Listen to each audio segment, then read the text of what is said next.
I am the Tofu Golem. Please enjoy the video. You'll start by making a system restore point so you can undo changes if needed. Next, open services. MSC with administrator rights, this gives you direct control. Find Windows Update and Background Intelligent Transfer Service in the list. These manage downloads and installs.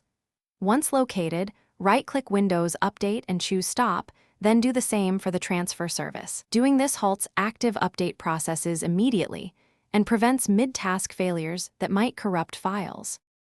With services stopped, you'll permanently prevent automatic restarts by setting each service's startup type to disabled. That ensures they don't relaunch at boot.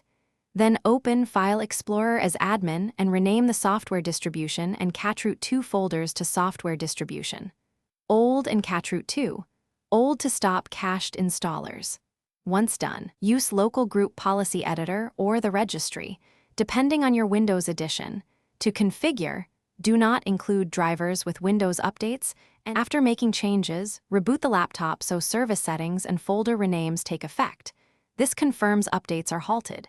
If you need a specific update later, temporarily set services to manual, run Windows Update, then revert to disabled afterward. If updates reappear, make sure HP Support Assistant or a scheduled task isn't re-enabling them. Check Task Scheduler and HP Utilities and disable auto-update features.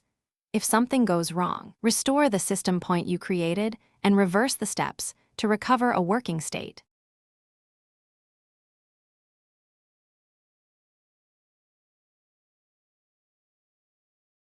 Thanks for watching. Consider subscribing if we helped you today.